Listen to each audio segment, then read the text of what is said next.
Bagi kawan-kawan yang ingin mengetahui bagaimana sih makna filosofis ekonomi karya Bung Hatta, kawan-kawan bisa membeli buku, ada 10 seri Bung Hatta, karya lengkap Bung Hatta yang diterbitkan oleh LP3S.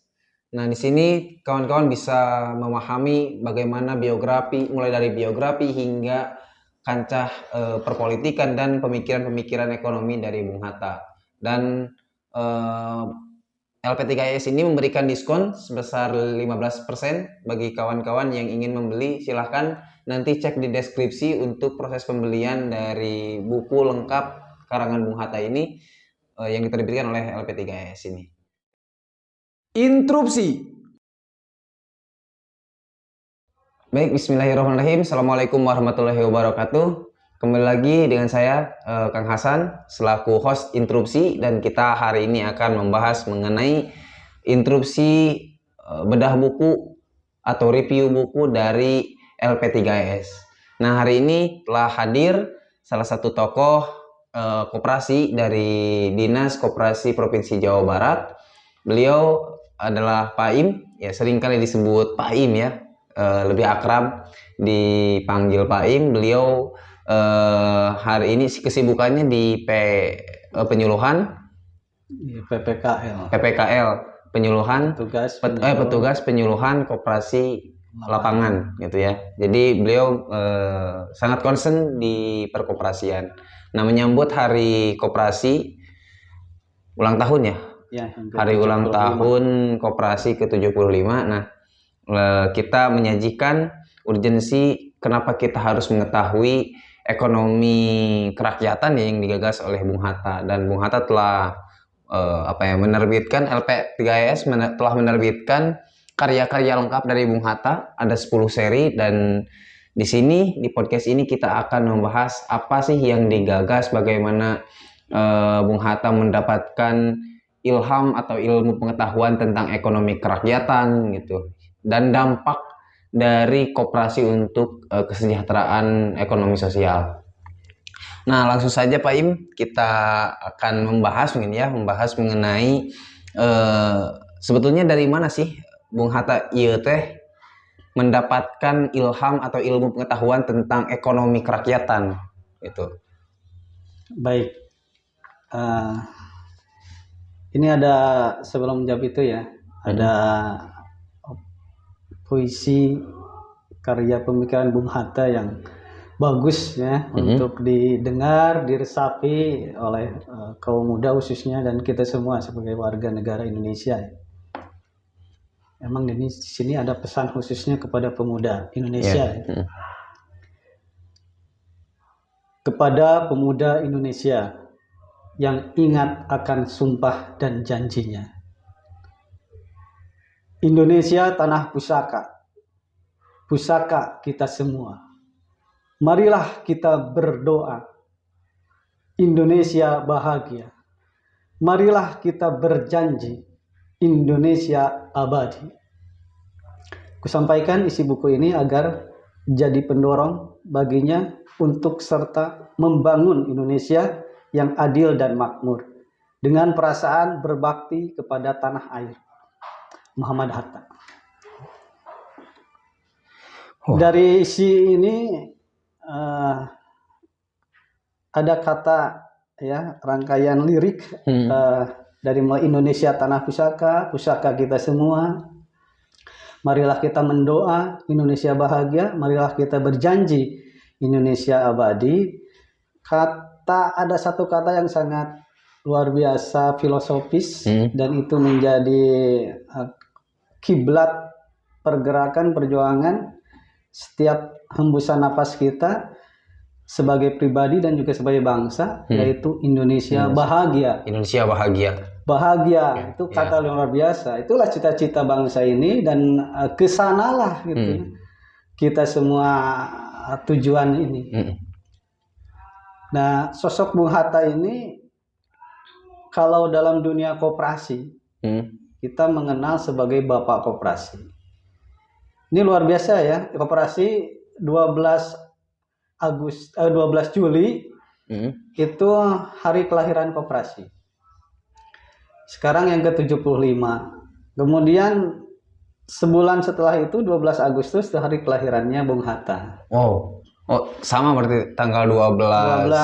Tanggal 12 ya. 12. Cuma beda-beda bulan doang gitu ya.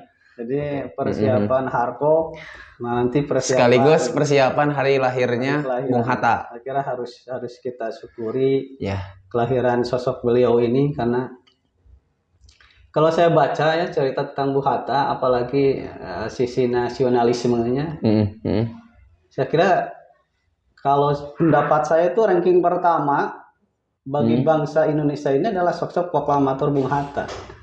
Jiwa nasionalismenya dengan caranya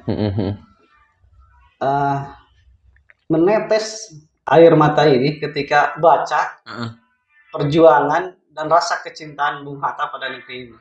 Betul. Dan itu terbukti ketika Bung Hatta, saya membaca biografinya Bung Hatta itu, saya tidak akan menikah sebelum Indonesia merdeka. Betul, itu kan luar biasa ya. Janji pada dirinya gitu untuk bangsa ini itu menutup kecintaannya pada yang lain, termasuk pada kekasih. Wow. Ya, dia tunda itu demi bangsa ini. Itu nasionalisme yang kadang kita urusan pribadi mengalahkan segalanya. Iya, betul. Maka jadi beban. Ini urusan bangsa itu beneran diterapkan sosok beliau. Tentu kondisi lingkungan beliau itu mempengaruhi lah. Lahir di Bukit Tinggi, kondisi masyarakat di sana yang sangat terbuka akan perbedaan, terbuka terhadap diskusi, ruang-ruang kajian intelektual, sehingga dialektika gitu ya, sehingga kultur itu menyerap dalam dirinya. Kemudian dalam proses kehidupannya, dia kuliah ke luar negeri di Belanda tepatnya. Ya. Di sana juga tentu tidak semua orang bisa kuliah pada saat itu kan. Hanya orang-orang tertentu. Selain dia, orang-orang yang punya kemapanan secara ekonomi juga kemapanan secara intelektual. Betul. Dari sisi sejarah perjuangan akademisnya saja sudah menandakan kehebatan.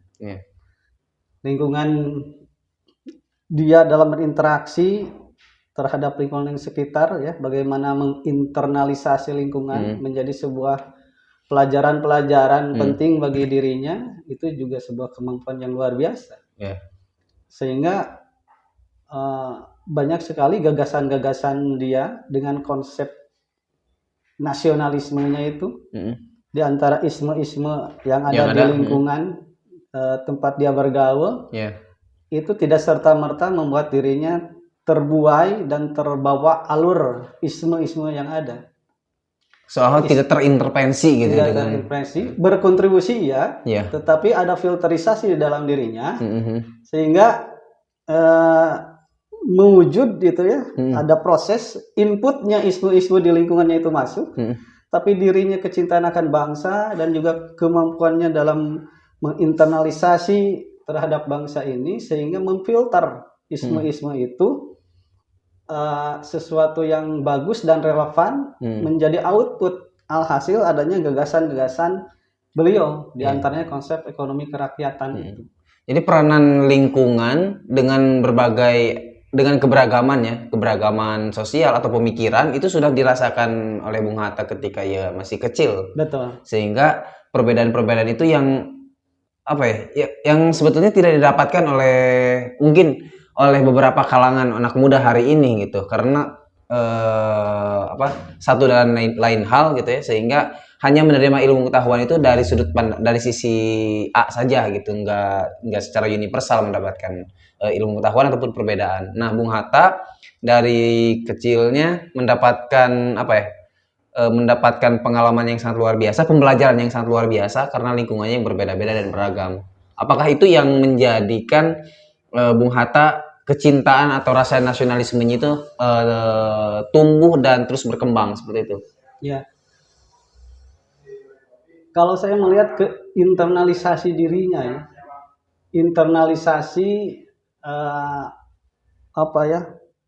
semua input yang masuk dari mulai kecil gitu ya sampai dalam lingkungan dia sosok yang dewasa, itu kan banyak input masukan yang masuk. Dari pergaulannya, dari paham dan sebagainya, tapi ada kemampuan internalisasi dalam dirinya yang mampu memfilter itu kecintaan, kedewasaan dan intelektual yang tinggi itu menjadi filterisasi di dalam dirinya sehingga outputnya itu output orisinil yang cenderung ke Indonesiaan. Tapi kalau hasil, nah kan beliau ini mampu memfilter, memiliki kedewasaan dan kecakapan dan juga kebijaksanaan tentunya dalam menyikapi satu persoalan atau masalah hidup. Nah, kemampuan itu dari siapa gitu? Apakah dari orang tua atau memang beliau memiliki pengetahuan khusus dengan cara membaca buku atau apa seperti apa gitu? Pertama dari lingkungan, tadi kan ada kultur ya, kultur lingkungannya yang sangat terbuka. Kemudian kondisi kemapanan secara ekonomi dan kemapanan kebesaran hati dirinya ya, yang juga bisa melihat ada sesuatu yang tidak benar di dalam pandangannya terhadap lingkungan. Kesimpulan tidak benar itu kan berdasarkan hasil interaksi dengan lingkungan, hasil internalisasi dirinya, sehingga dia melihat fenomena sosial yang terjadi ini tidak seperti ini misalnya dalam identifikasi masalah misalnya. Ketika mengidentifikasi masalah, output tadi hasil internasi dalam dirinya kemudian disuguhkan, dihadapkan pada sebuah fenomena sosial, maka semacam ada penemuan permasalahan dalam lingkungan itu. Misalnya ketika ada permasalahan faktor kesejahteraan misalnya ya di masyarakatnya, dia melihat ini kok kondisinya seperti ini gitu. Kok kondisinya ada ketidakberesan, ada ketidakmakmuran misalnya dari sisi gerakan ekonomi atau kehidupan ekonomi bangsanya. Dia melihat itu.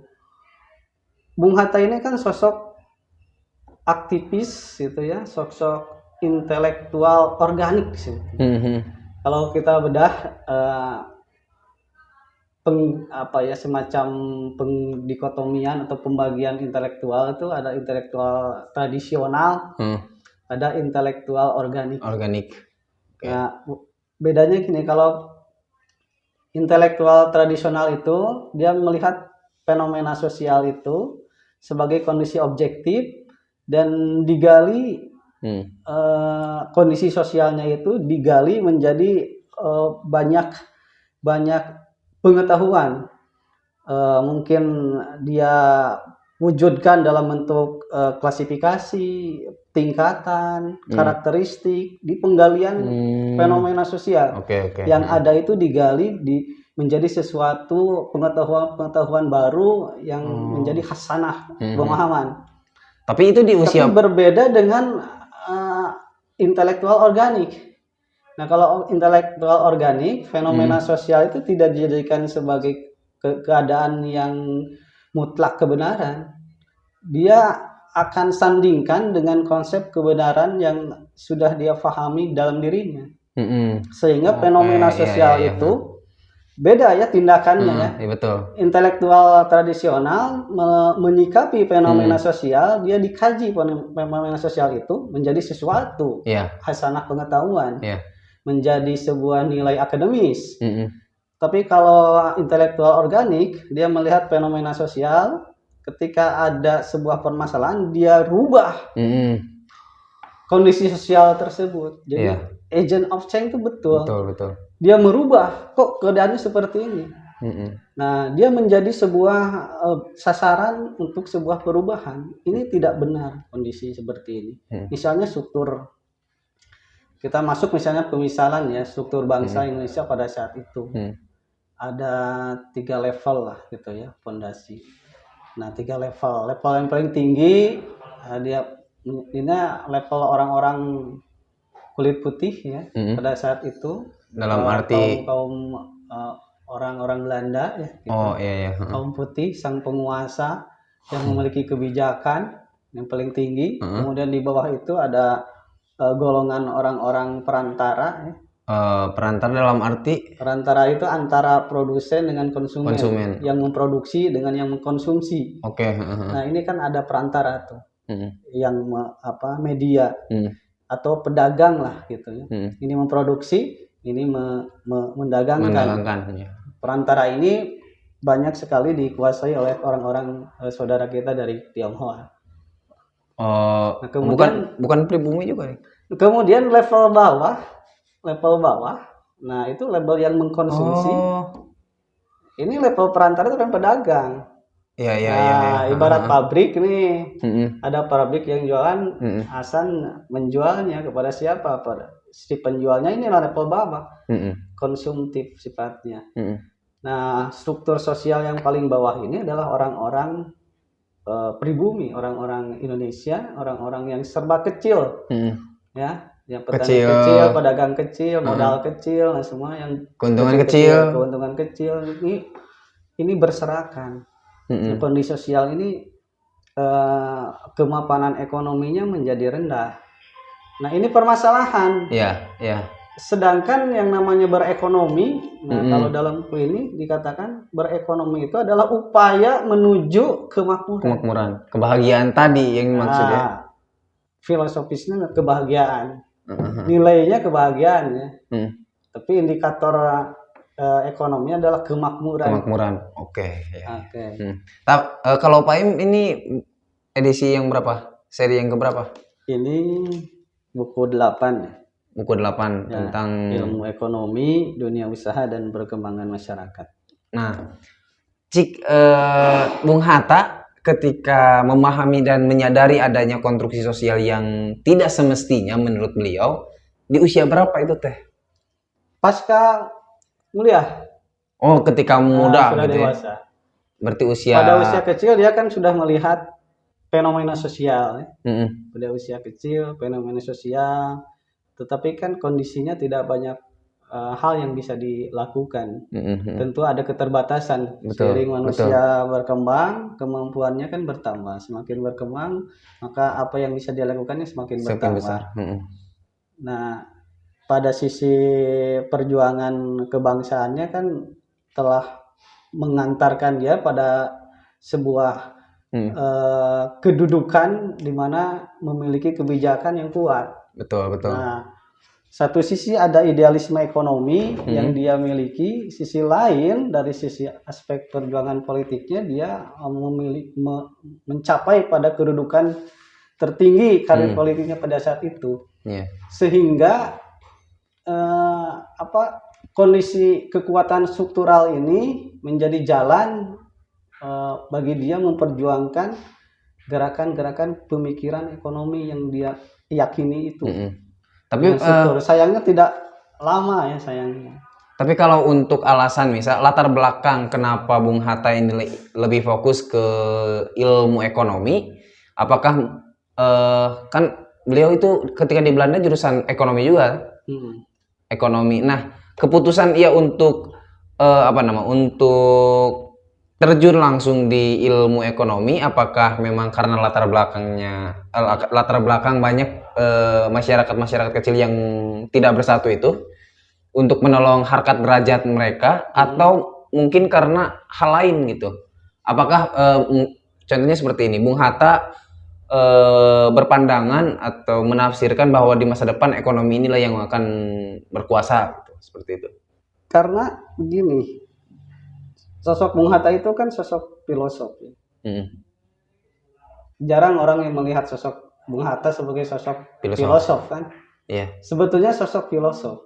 Bung Hatta itu. Jadi, kita seringkali melihat sebagai proklamator, wakil presiden, ekonom. Jadi sisi-sisi politiknya itu kan yang lebih banyak disorot. Betul. Kemudian dari sisi yang lain dia seorang ekonom, itu juga sudah mulai ya. Apalagi perkembangan sekarang tuh alhamdulillah saya melihat bahkan ada Muhammad Hatta Center. Muhammad Hatta Center itu lebih ke itu kelembagaan yang dia fokus menggali tentang Bung Hatta. Salah satunya. Nah sekarang banyak ya orang mulai minat dengan Bung Hatta. Minat tanda kutip ya dengan melihat Bung Hatta. Tapi ada sisi lain ya yang saya lihat gitu ya, apalagi saya lihat dari pemikirannya, dia juga filosof. Sisi filosof nih yang jarang diangkat ya dari sosok Bung Hatta ini ya. Nah, bisa misalnya Bung Hatta. Bisa dijelaskan bagaimana mungkin contoh filosofis yang memang sering kali dikemukakan oleh Bung Hatta? Dalam memaknai ekonomi juga sangat filosofis ya. Berekonomi itu adalah upaya menuju kemakmuran. Itu bahasa orang filsafat. Iya. Upaya menuju kemakmuran. Nah, ekonomi itu belajar ekonomi itu artinya adalah belajar tentang kemanusiaan. Kalau kita, ini bedanya ya, menariknya dari Bung Hatta. Kalau kita biasa ketika itu ilmu ekonomi, maka ilmu ekonomi adalah ilmu tentang bagaimana pemenuhan kebutuhan dengan penyediaan yang ada. Kebutuhan yang tak terbatas sementara penyediaan barang terbatas. Maka harus ada sebuah penertiban agar kebutuhan ini bisa tercukupi dan bisa di manajemen, dikelola. Lahirlah ilmu ekonomi. Kesananya ada ekonomi makro, ada mikro, kemudian ada klasifikasi kebutuhan primer, sekunder, tersier dan sebagainya. Tapi Bung Hatta berbicara ekonomi itu berbicara manusia. Jadi kalau ngobrolin ekonomi artinya ngobrolin manusia gitu. Itu kan sangat filsafat. Karena menurut Bung Hatta berekonomi itu bicara tentang ekonomi itu bicara tentang kemanusiaan dan peradaban malah. Jadi apalagi yang harus kita bicarakan, materi apa lagi yang harus kita ungkapkan, hal pokok apa yang harus kita bahas sebagai perdana dari kehidupan kita kalau bukan tentang manusia itu sendiri. Ya. Kan kita manusia. Betul. Maka berbicara manusia itu berbicara ekonomi. Berbicara ekonomi, berbicara manusia gitu. Itulah filosofisnya. Artinya ketika hari ini kita seolah-olah ada pergeseran filosofis nih. Ketika Bung Hatta sejak zaman dulu, sejak pasca kemerdekaan sudah memikirkan bahwa ekonomi yang digagas beliau ini adalah seperti ini loh. Bahwa ekonomi ini harus mensejahterakan atau untuk kemakmuran manusia. Mementingkan aspek kemanusiaannya gitu. Sesuai dengan apa yang ada di Pancasila, sila kedua. Nah, tapi pergeseran fakta di lapangan ketika hari ini kita ngomong tentang ekonomi, yang ada di benak saya itu adalah keuntungan. Gak perlu berapapun gitu ya, manusia yang terlibat di situ kan ada produsen, ada konsumen, terus ada perantara dan lain-lain. Yang penting saya dapat untung gitu. Nah, perbedaan ekonomi atau koperasi lah yang filosofis dari Bung Hatta dengan yang hari ini tampaknya agak seperti apa Pak yang melihatnya? Ada pergeseran kah atau seperti apa?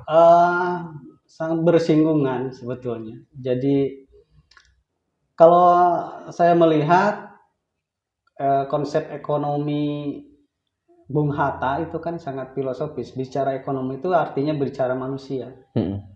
Ngobrolin ekonomi itu ngobrolin manusia. Tujuan manusia adalah untuk menuju kemakmuran. Nah, sementara konsep, apalagi kalau kita spesifikkan ke koperasi, konsep sebetulnya Bung Hatta bicara konsep yang lebih besar ya, konsep demokrasi kerakyatan, di mana koperasi itu adalah jalan, salah satu jalan ya. Dia bicara yang lebih universal, demokrasi kerakyatan, di mana pada kenyataan sekarang kalau itu kita kita tafsirkan sebagai wujudnya koperasi, maka saya melihat banyak sekali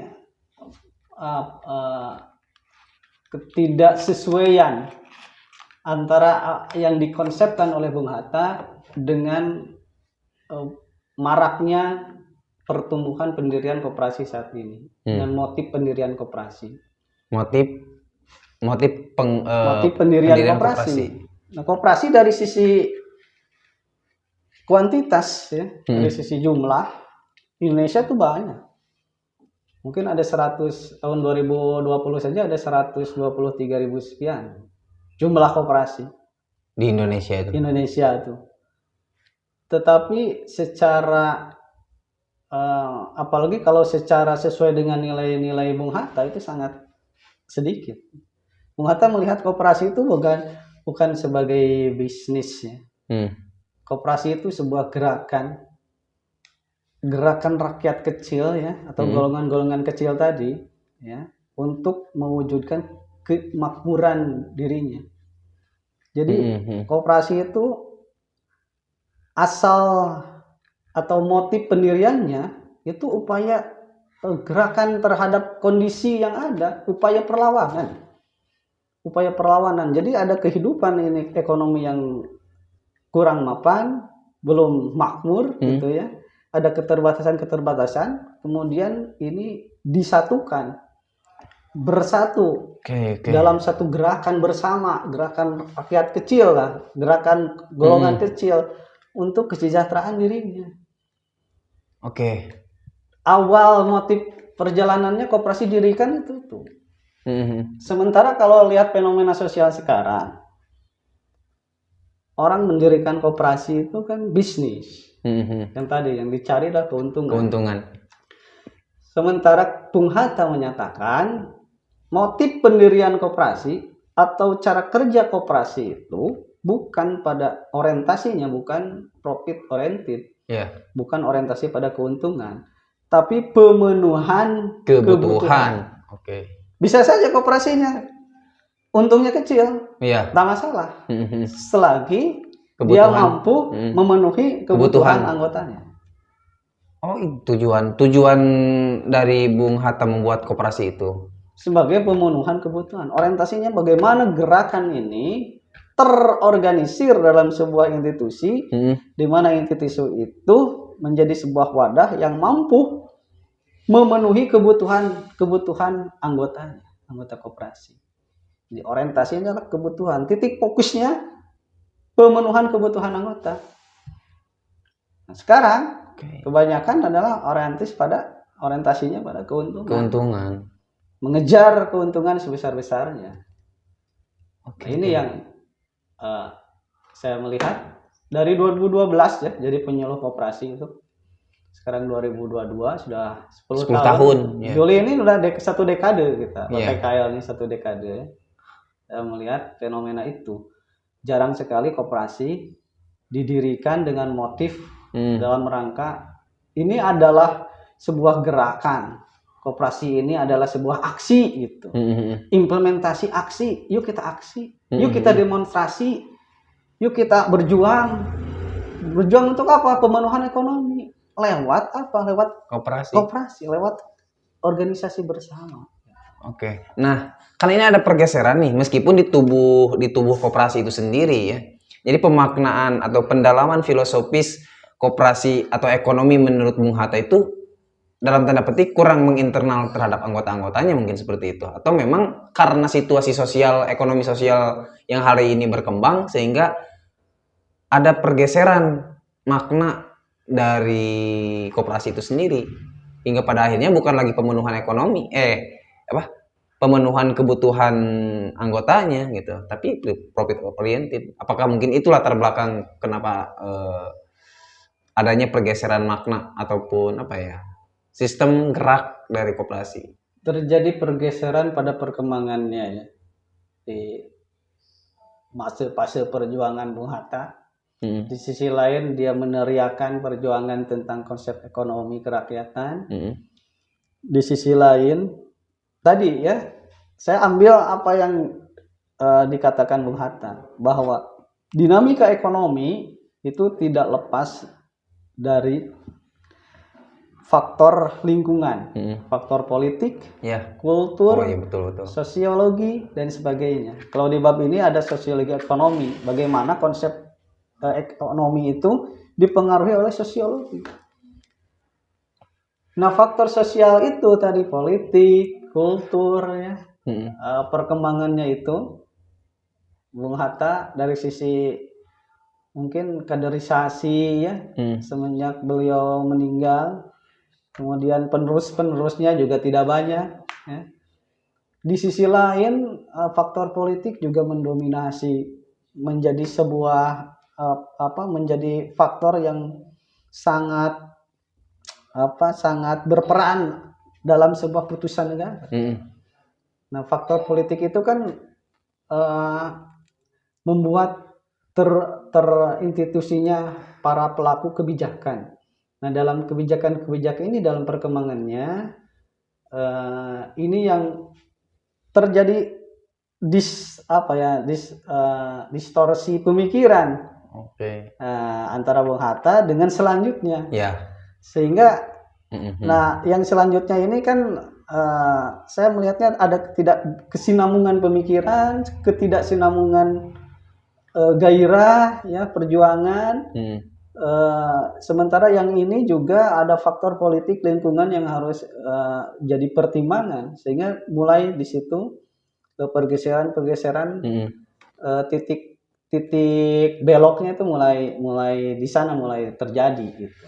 Tapi ketika saya sekolah, guru PKN itu dulu menjelaskan sila nomor 5 itu dapat diterjemahkan atau diimplementasikan di koperasi. Artinya untuk mencapai keadilan sosial bagi seluruh rakyat Indonesia, salah satu jalannya itu adalah koperasi. Nah, artinya ketika hari ini ada pergeseran atau perbedaan pandangan mengenai keadilan sosial bagi seluruh rakyat Indonesia, dalam tanda petik ada jalur lain misalkan selain dari koperasi, sehingga itu yang menjadi distorsi pemahaman dari ekonomi di Indonesia. Nah, jadi keadilan sosial bagi seluruh rakyat Indonesia, sila kelima itu bisa diimplementasikan lewat koperasi. Betul, tapi bukan koperasi dalam arti kelembagaan. Lewat koperasi dalam arti gerakan. Ya. Koperasi pemahamannya Bung Hatta, bukan koperasi lembaga koperasi yang punya legalitas badan hukum, yang punya izin, yang punya domisili dan sebagainya. Bukan koperasi dari aspek itu. Berarti hari ini koperasi sebagai gerakan tuh. Jadi semangat juang koperasinya. Nah, itu bedanya. Jadi bicara koperasi bukan bicara koperasi yang ada papan nama, bukan bicara koperasi yang ada angka-angka, ya, yang ada namanya diatur harus 3 kata, ya, harus punya izinnya NIB, izinnya dan sebagainya. Bicara koperasi Bung Hatta itu bukan bicara koperasi itu, bicara koperasi, bicara gerakan kemanusiaan. Jadi koperasi sebagai gerakan kemanusiaan. Terus peranan Bung Hatta, kan beliau adalah wakil presiden kala itu yang memiliki power untuk membuat suatu kebijakan, ya, khususnya di bidang ekonomi gitu. Nah, peran politiknya untuk peran politik Bung Hatta untuk ekonomi koperasi ini seperti apa sebetulnya? Nah, itu sayang sekali tidak lama ya, seandainya punya usia 1000 tahun ya. Mungkin itu akan membuat kontribusi terhadap bangsa ini jauh lebih besar. Tapi di masa yang terbatas itu, ya, pemikiran-pemikiran tentang ekonomi kerakyatan ini diwujudkan. Harus diakui bahwa kekuasaan atau penguasaan struktural itu menjadi jalan efektif untuk mewujudkan apa yang kita inginkan, kan? Betul. Penguasaan struktural, pentingnya penguasaan struktural itu ketika ingin merubah sesuatu kan gampang. Beda kalau kita dalam kondisi di bawah, kan? Perubahan tuh hanya disuarakan dalam saran, dalam masukan, gitu kan, teriakan. Tetapi kalau kita berada dalam sebuah struktur, sebuah penguasa, maka jadikan amanah kekuasaan itu sebagai jalan perjuangan, Betul. termasuk dalam mengimplementasikan konsep ekonomi. Nah, Bung Hatta menerapkan itu. Alhasil apa? Alhasil misalnya konsep ekonomi di pasal 33 misalnya ya, tentang ekonomi bangsa Indonesia ini, yang itu, tanah, air, udara itu. Ya, itu kemudian perekonomian negara ini berdasarkan pada kepemilikan bersama. Nah, itu adalah kontribusi dari Bung Hatta, ya. Kontribusi dari Bung Hatta. Lahirnya pasal itu, yang itu dijadikan sebagai landasan yuridis, ya, landasan yuridis dari ekonomi. Jadi ekonomi itu koperasi itu ada landasan filosofis, landasan yuridis. Nah, landasan konstitusional. Landasan konstitusional dari koperasi ini adalah Undang-Undang Dasar 45 pasal 33. Ini adalah buah karya sumbangsi dari Bung Hatta justru itu. Kita saya secara pribadi mengenal itu bahwa pasal 33 itu gagasan dari Bung Karno justru. Ternyata dari Bung Hatta. Dari Bung Hatta. Itu kan isinya ekonomi banget.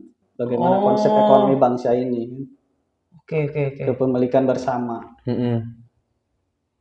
Oke, terus hari ini misalkan semangat juang, mungkin saya selalu berpikir harusnya semua anggota koperasi ini membaca mulai dari biografi, pemikiran-pemikiran Bung Hatta, hingga konsep ekonomi yang digagas oleh Bung Hatta untuk kembali lagi pada hitoh perjuangan dari konsep ekonomi kerakyatan yang tadi digagas oleh Bung Hatta mungkin. Betul, wajib untuk begini. Sekarang itu kan koperasi banyak ya bertumbuh ya.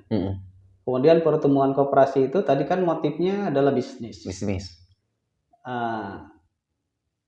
Ini yang kondisi yang mengerikan menurut kacamata saya ya. Kondisi mengerikan itu gini. Koperasi itu adalah lawan tandingnya kapitalisme. Ya.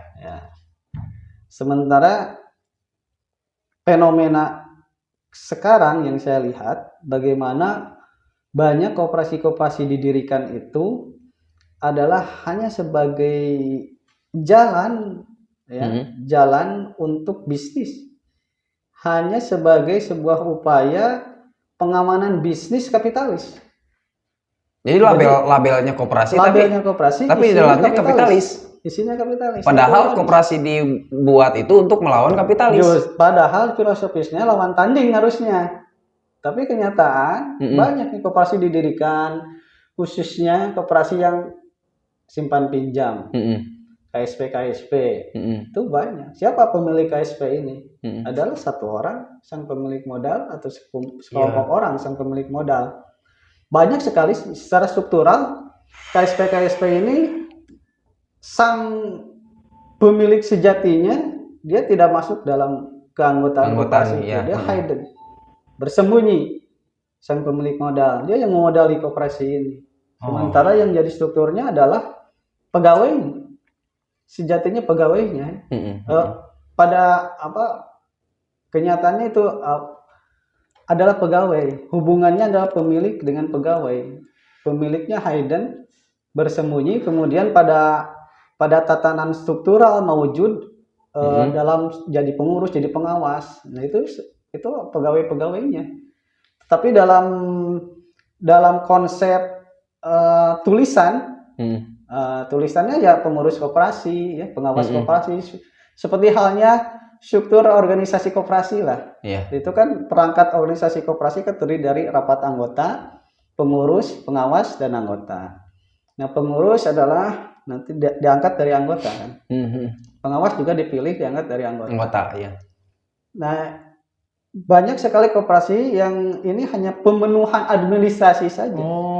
Formalitas gitu. Formalitas saja. Nah, kenyataan yang punya siapa KSP itu ya orang-orang kapitalis yang punya modal. Nah ini sangat jauh. Maka pemahaman, pengenalan, ya pemahaman tentang konsep koperasinya Bung Hatta itu menjadi wajib ya bagi para pegiat koperasi. Untuk apa? Untuk agar ruh gerakan koperasinya itu sesuai dengan ruh gerakan Bapak koperasi kita. Ya, itu sangat penting. Ini kan yang terjadi adalah harusnya koperasi itu adalah lawannya dari kapitalis, tapi yang terjadi malah kapitalis ini dia tidak berhadapan gini, dia masuk ke dalam, dia memanfaatkan kelembagaan koperasi dijadikan sebagai wadah wadah bisnisnya atas namanya koperasi. Kapitalisme yang terjadi. Jadi kapitalis pengkhianatan terhadap konsep koperasinya Bung Hatta. Maka harus dimumikan.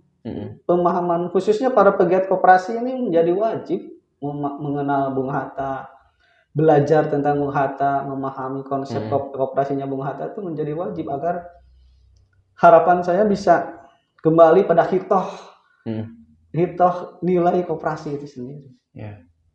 Dan itu nampaknya menjadi tantangan besar.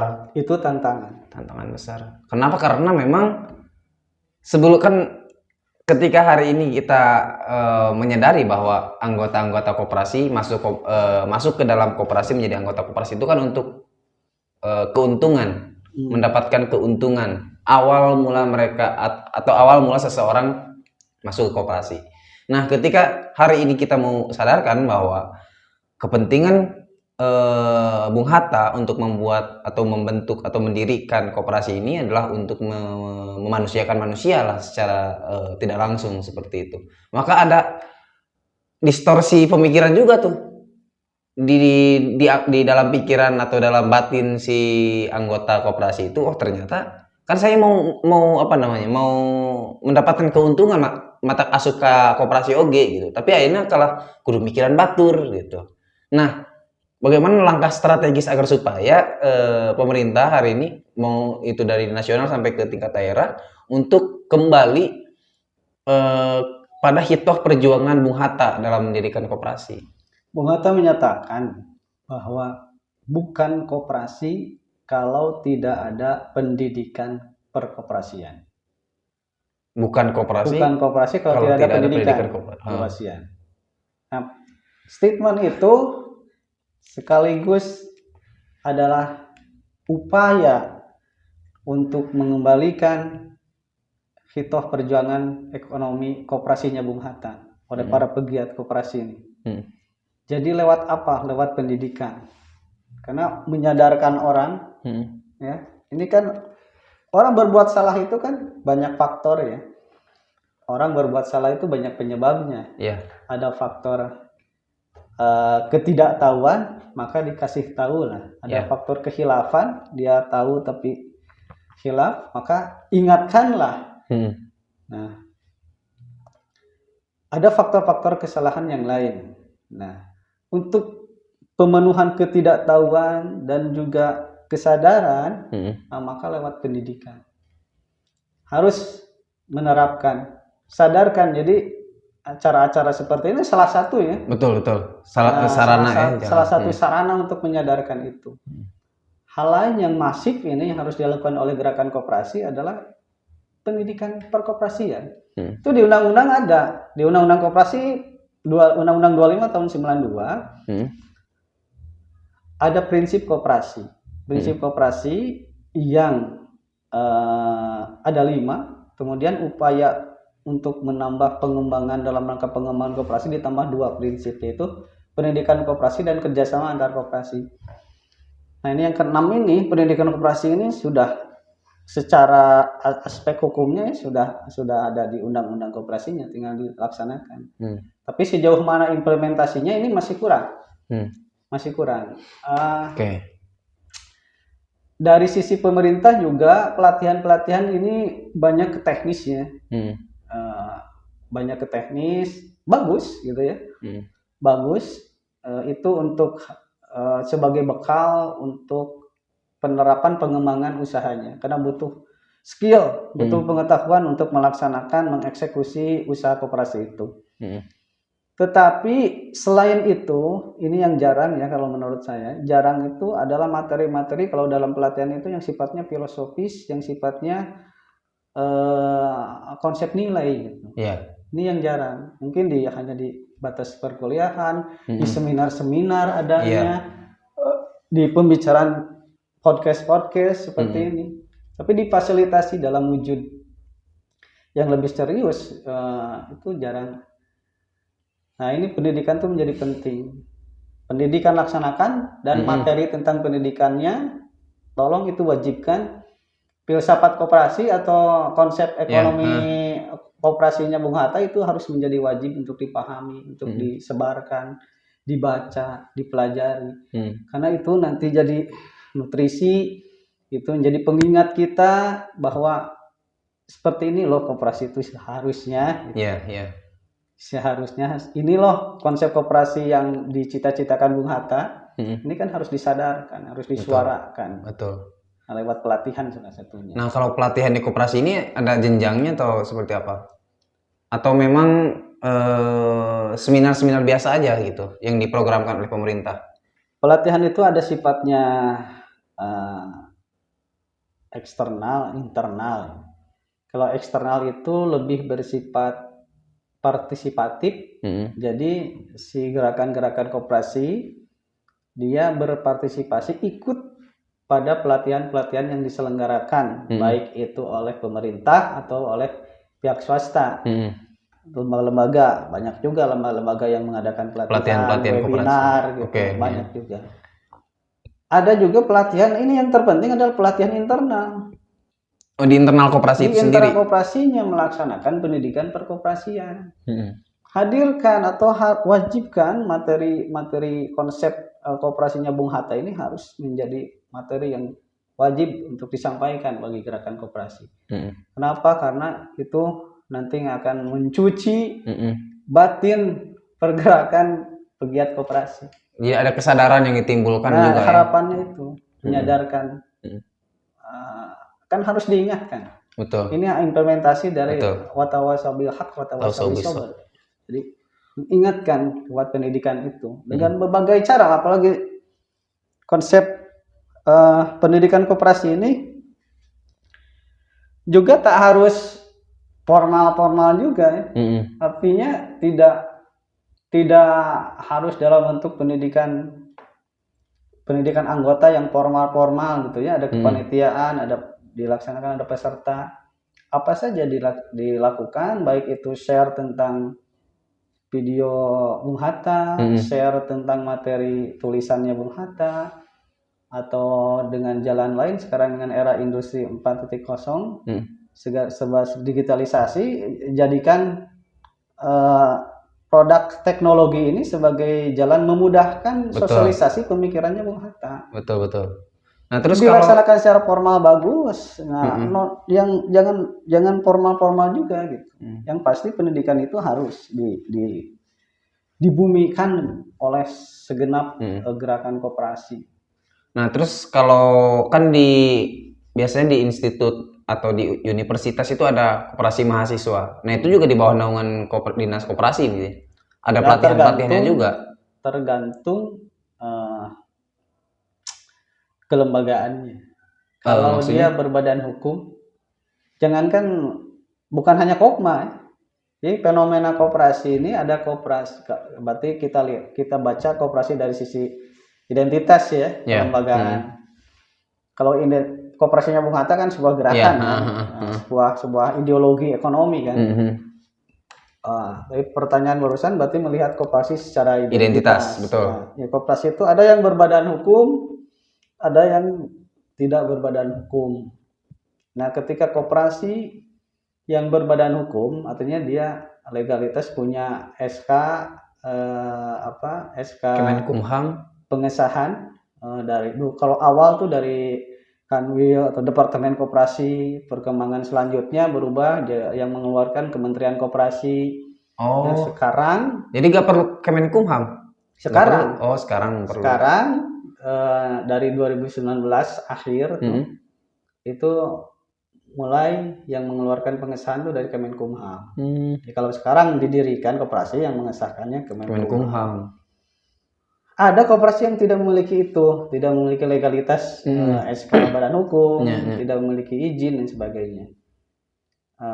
Ini banyak, terutama ditemukan di warga masyarakat, banyak juga ditemukan di sekolah-sekolah.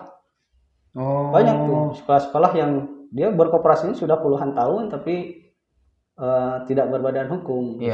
Ada yang mau berbadan hukum, ada yang tidak. Karena ada plus minusnya. Berarti kan kalau seperti itu ketika sudah berbadan hukum, maka dia dalam naungan binaan pemerintah. Pemerintah itu dari mulai kementerian, dinas koperasi provinsi, dinas koperasi kabupaten atau kota, termasuk Kopma. Jadi Kopma tadi, kalau dia Kopmanya berbadan hukum, maka dia menjadi di bawah binaan pemerintah. Tapi kalau Kopmanya tidak berbadan hukum, ya dia di bawah lingkungan kampus. Biasanya di bawah BEM atau di bawah KBM. Jadi sebetulnya kalau misalkan tidak berbadan hukum, misalkan di sekolah atau di kampus, itu kan di bawah naungan kampus saja, tidak ada sinergitas dengan dinas atau pemerintah terkait. Saya justru berpikir mungkin saja ketika hari ini masih banyak koperasi yang tidak berbadan hukum, cara kerja mereka juga hanya memahami simpan pinjam doang gitu, tidak memahami internet, memiliki label dan SK dan lain-lain, juga belum memaknai filosofis dari koperasi ini gitu, apalagi yang tidak berbadan hukum. Nah, cara pemerintah menyadarkan koperasi-koperasi seperti itu gimana? Koperasi itu bukan kewajiban. Ya, berkoperasi itu. Koperasi secara identitas ya. Koperasi dalam aspek identitas itu bukan kewajiban.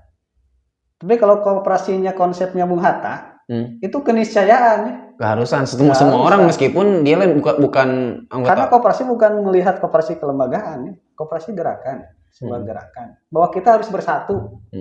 Bahwa kita harus bersama. Karena manusia itu adalah makhluk sosial.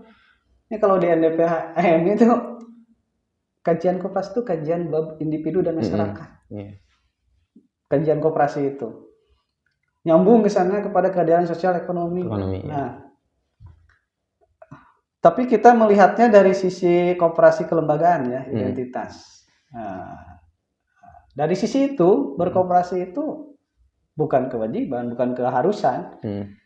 Berkoperasi adalah pilihan. Jadi mau berbadan hukum atau tidak adalah pilihan. Mau berkoperasi tidak pun pilihan. Karena koperasi ada pilihan. Boleh PT. Ada pilihan lain, ada PT, ada CV, silahkan.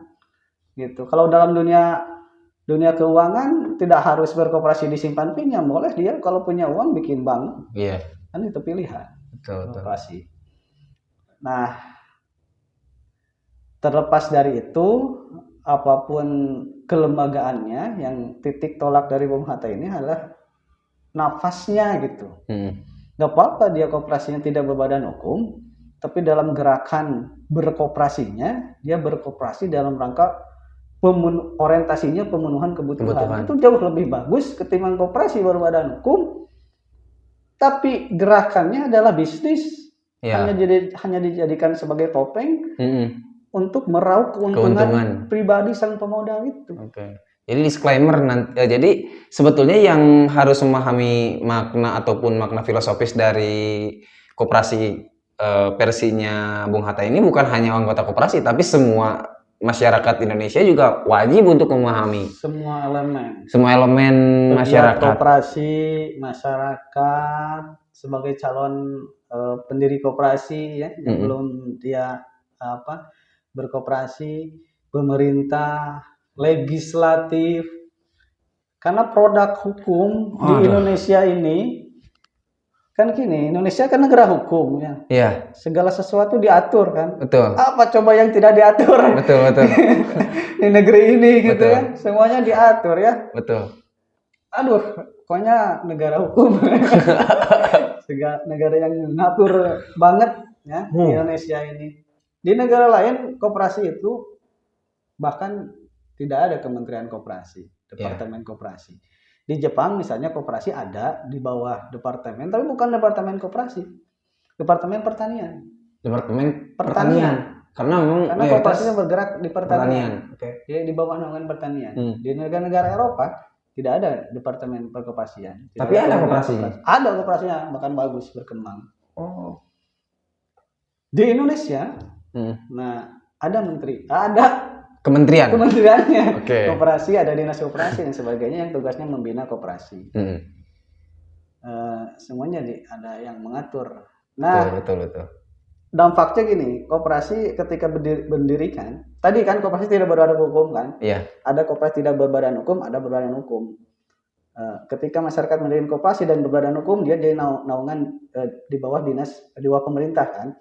Yang sudah berjalan nih koperasi, belum berbadan hukum, kemudian dia berbadan hukum, awalnya tidak dalam naungan pemerintah, begitu berbadan hukum jadi di bawah binaan pemerintah.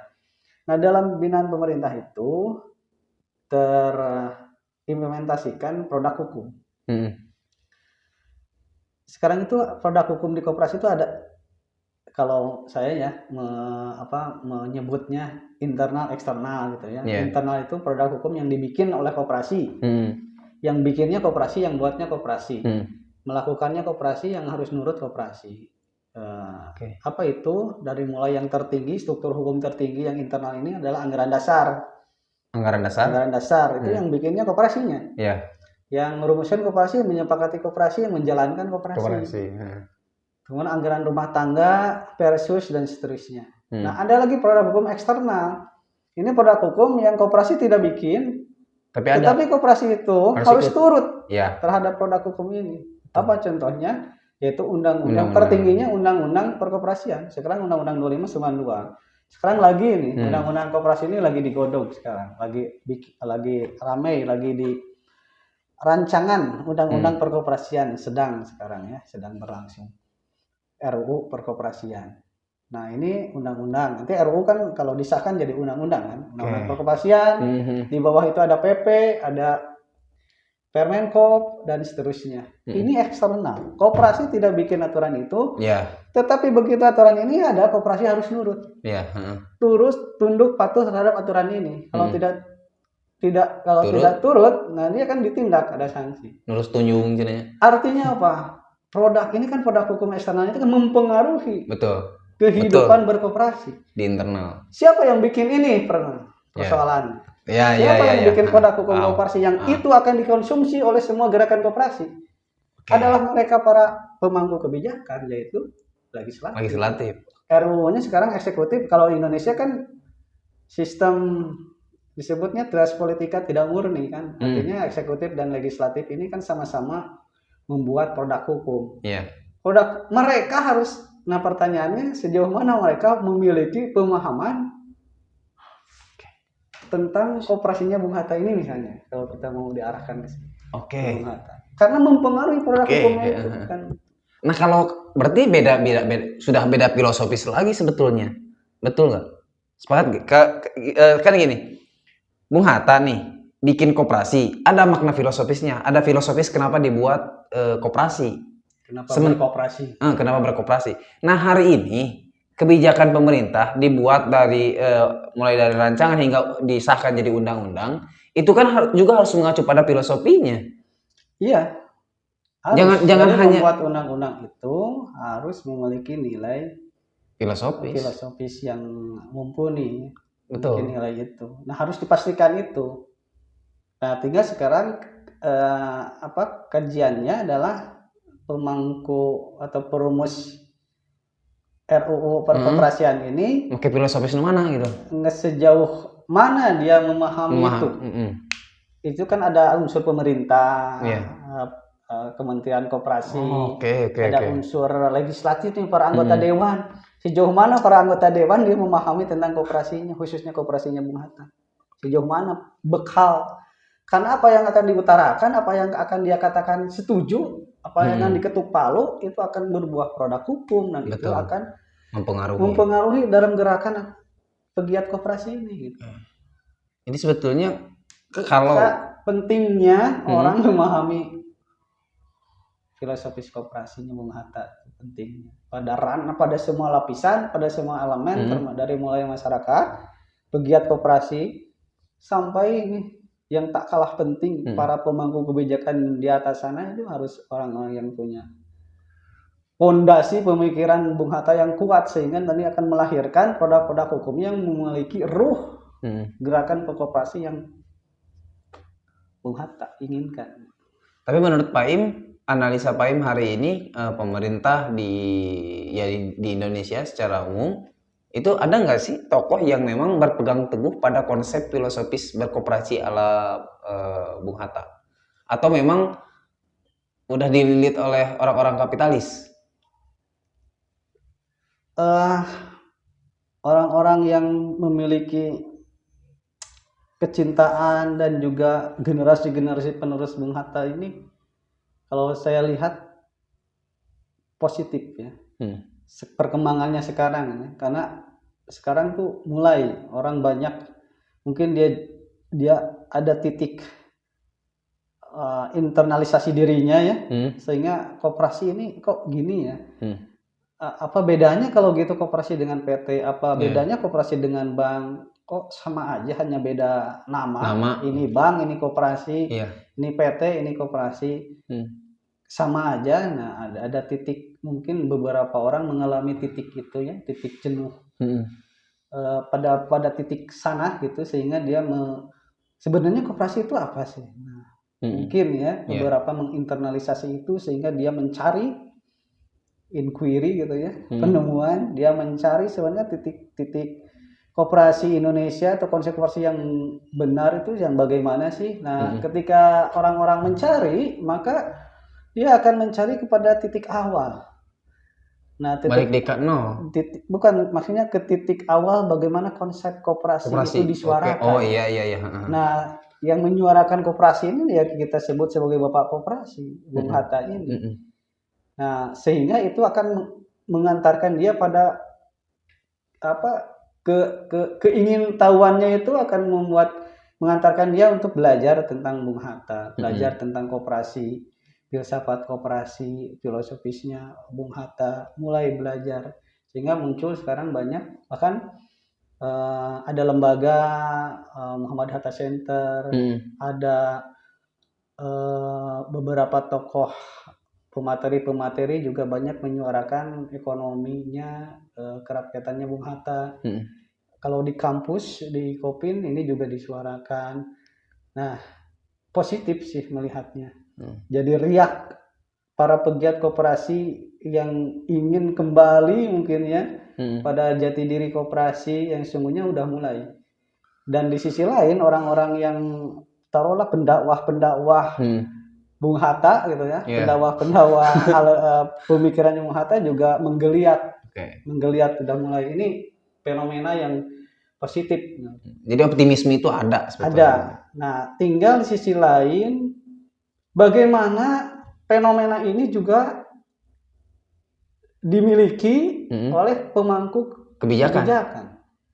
Bagaimana pemerintah ada eksekutif, legislatif, gairah untuk mendalami, mempelajari dan mengimplementasikan pemikiran koperasinya Bung Hatta ini yang menurut saya itu yang harus di-push kembali. Atau mungkin justru kalau misalkan ada Bung Hatta Center terus dan lain-lain lah gitu ya, tentang pemikiran-pemikiran ekonomi Bung Hatta, mungkin pemerintah, eksekutif dan legislatif membutuhkan semacam webinar untuk dipahamkan bahwa konsep ekonominya Bung Hatta ini seperti ini loh gitu, bukan hanya mementingkan keuntungan semata, akan tapi ada makna filosofis dan nilai-nilai kemanusiaan yang ada di dalamnya gitu. Iya, kalau bicara di atas mungkin ya karena Pak Im belum pernah jadi anggota dewan ya, berada di posisi itu. Selama ini kan dalam konteks perkoperasian kan sebagai penyuluh, sebagai praktisi. Mainannya di praktisi koperasi. Jadi mengenali, mengetahui kondisi pegiat koperasi, karena memang Pak Im adalah bagian dari pegiat koperasi itu. Tapi dalam konteks pemangku kebijakan, sepertinya tidak semudah itu mengimplementasikan gagasan Bung Hatta ini. Ada seakan-akan ada sesuatu kekuatan sana yang mungkin kondisinya ada yang tidak tahu tadi ya, para pemangku itu ada yang tidak tahu, golongan yang tidak tahu, maka ini dikasih tahu. Ada yang khilaf, maka ingatkan. Mungkin ada juga yang dia sesungguhnya sudah tahu, paham, tetapi tidak mau menerapkan. Tidak maunya kenapa? Nah ini yang kompleks tadi. Banyak variabel. Ini ada sesuatu di luar sana yang membuat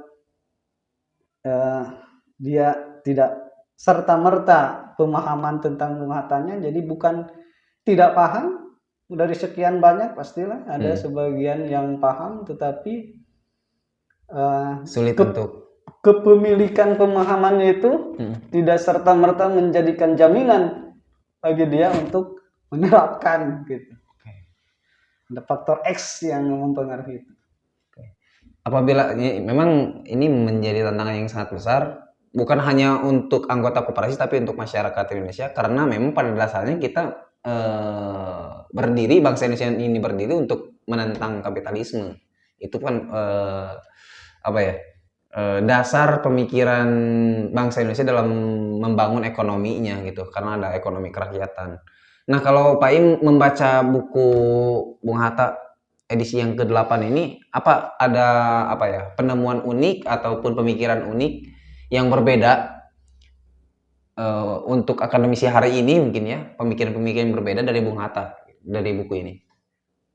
Tadi sebetulnya yang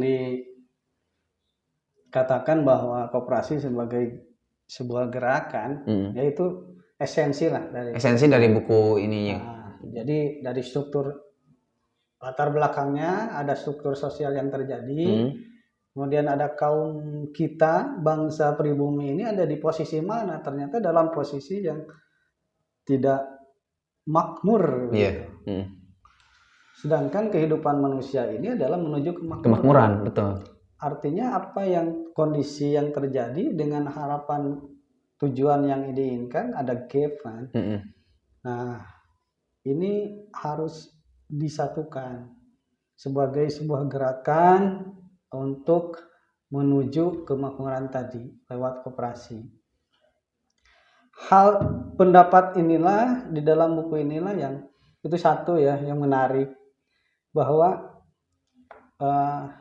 koperasi itu tadi bukan berbicara yang berbadan hukum yang namanya 3 kata, yang berdomisili, yang berizin, tapi koperasi ini sebagai gerakan ideologi ekonomi. Itu satu. Kedua, hal yang menarik dari buku ini adalah bagaimana berkoperasi itu.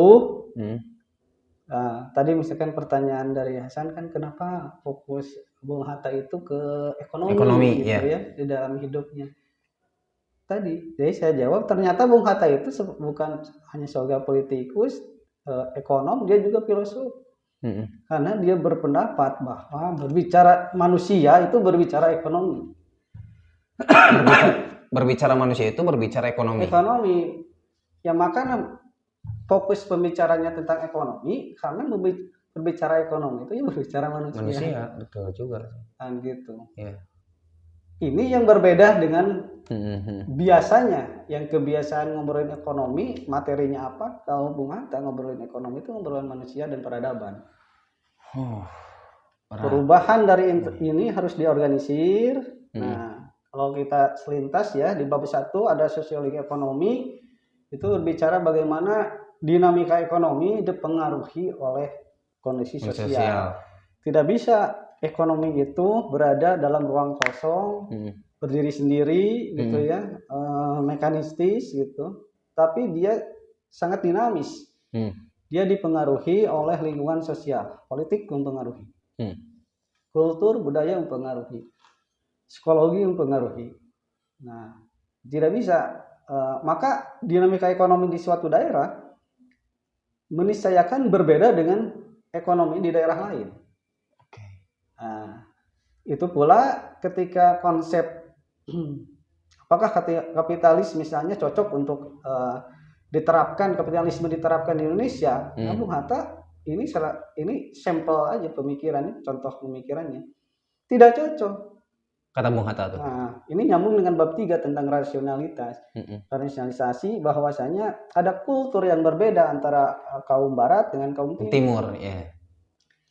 Kalau kaum barat dalam berusahanya, gerakan ekonominya, dia pertama orientasinya pada profit, keuntungan. Kemudian orientasi pada hasil. Titik fokusnya pada hasil. Yang dicari adalah keuntungan. Kalau yang diproduksinya adalah uang. Nah, maaf. Nggak apa-apa ya. Sementara kalau di kultur timur, di mana Indonesia ada salah satunya itu. Pertama orientasinya adalah kemanfaatan atau pemenuhan kebutuhan. Kemudian titik fokusnya adalah proses. Bukan hasil, tapi proses. Nah, produksi utamanya kalau yang ini adalah uang, yang ini adalah manusia. Tadi tidak apa-apa implementasinya, misalnya keuntungannya kecil, tapi kalau pemenuhan kebutuhannya itu terwujud dengan rata, terwujud semua. Nah, kalau yang ini orientasinya pada keuntungan.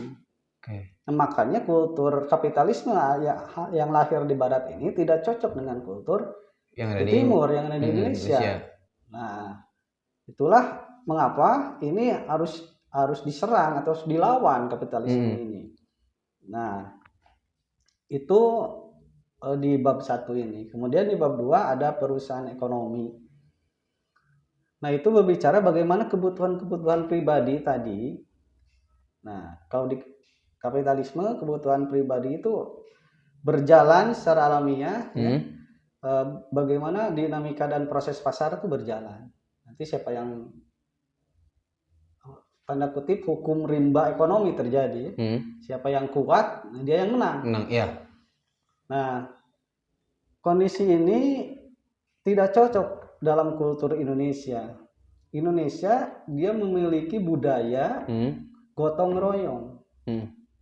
Budayanya bersama-sama, budaya ngeriung ya. Nah, itu kultur-kultur Indonesia ini. Nah, itu mempengaruhi pada konsep ekonominya. Maka kebutuhan-kebutuhan pribadinya itu harus diorganisir. Betul. Harus terorganisir dalam sebuah institusi. Jadi pentingnya sebuah perusahaan atau institusi untuk mengorganisir kebutuhan-kebutuhan pribadi agar nanti menjadi wadah supaya kebutuhan-kebutuhan pribadi ini terpenuhi. Dengan adanya terorganisir ini agar tertib. Nah, ada ketertiban, maka menjadi penting sebuah institusi, sebuah perusahaan menjadi penting. Titik awal dari sebuah pembenahan yang kuatnya itu harus organisasinya harus kuat, tata tertibnya harus kuat, aturan mainnya harus kuat, keadilannya harus kuat. Karena nanti setelah itu karena dia akan mengakomodir semua kepentingan pribadi itu yang ada di dalamnya. Maka ini harus kuat. Nah, ini kuat, nanti dia akan tugas pokoknya mendistribusikan semua pemenuhan kebutuhan anggotanya atau rakyatnya ini menjadi terpenuhi. Kemudian ada dirasionalisasi. Nah, itu berbicara bagaimana sebuah koperasi spesifik ya.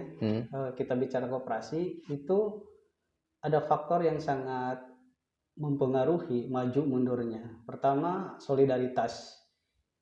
Kemudian rasio individualitas. Solidaritas dan individualitas. Nah, solidaritas berarti berbicara bagaimana kita memiliki rasa memiliki bersama, gerakan bersama. Tapi individualitas juga penting, bukan individualisme ya. Iya benar-benar. Individualitas. Jadi rasa memiliki bahwasanya koperasi ini atau lembaga ini atau institusi ini harus mampu mengakomodir dirinya dan dirinya juga harus mampu berkontribusi pada institusinya. Jadi ada upaya alur timbal balik. Win-win solution gitu ya kalau di dirinya harus berkontribusi terhadap institusi itu, dan institusi ini harus dipastikan mampu memenuhi kebutuhan dirinya. Iya. Jadi aspek personal, aspek individu. Kalau yang ini aspek sosial. Solidaritas. Jadi kombinasi individu dan masyarakat atau individu dan sosial. Iya. Nah, gitu. Kurang lebih lah intisari dari pemikiran dari Bung Hatta seperti itu. Yang menarik tadi, berkoperasi itu tidak berbicara masalah koperasi kelembagaan, tapi berkoperasi itu adalah sebuah persekutuan kepentingan orang-orang kecil. Nah, Bung Hatta di sini menyatakan koperasi adalah persekutuan orang-orang kecil. Kumpulan orang-orang kecil yang berserakan tadi bersatu menjadi sebuah gerakan bersama untuk mewujud kemakmuran bersama. Sehingga struktur sosial yang terbangun dikuasai. Produksinya nanti dikuasai bersama. Perantaranya ini dikuasai bersama, kemudian yang konsumtif juga ya tetap bersama. Jadi nanti strukturnya olehnya itu oleh kepentingan bersama, rakyat bersama, oleh rakyat, kemudian dari rakyat, kepentingan oleh siapa itu diurus oleh rakyat, kemudian untuk siapa itu? Untuk rakyat. Yang memproduksi rakyat, yang mendistribusi rakyat, yang mengkonsumsi juga rakyat. Nah, maka itulah demokrasi ekonomi. Konsep demokrasi ekonomi. Dari oleh dan untuk rakyat itu kan konsep demokrasi. Nah, ini konteksnya ekonomi. Itulah demokrasi ekonomi. Dari rakyat, oleh rakyat, untuk rakyat. Terakhir Pak Im, pesan apa sih yang ingin disampaikan agar supaya pemikiran makna filosofis koperasi dari Bung Hatta ini dapat terinternalisasi di kalangan anak-anak muda yang hari ini memang cenderung lebih bukan lebih kapitalis tapi lebih hedon dari sebelum-sebelumnya gitu, agar supaya kesadaran mereka untuk berkoperasi itu ada gitu. Siap. Kalau untuk awam, jadi ada 2 pesan nih ya dari Pak Im itu untuk awam dan untuk pegiat koperasi. Nah, kalau untuk awam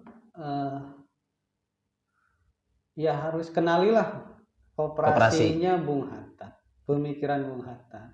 Dia tokoh yang luar biasa, ranking 1 dari sisi nasionalismenya.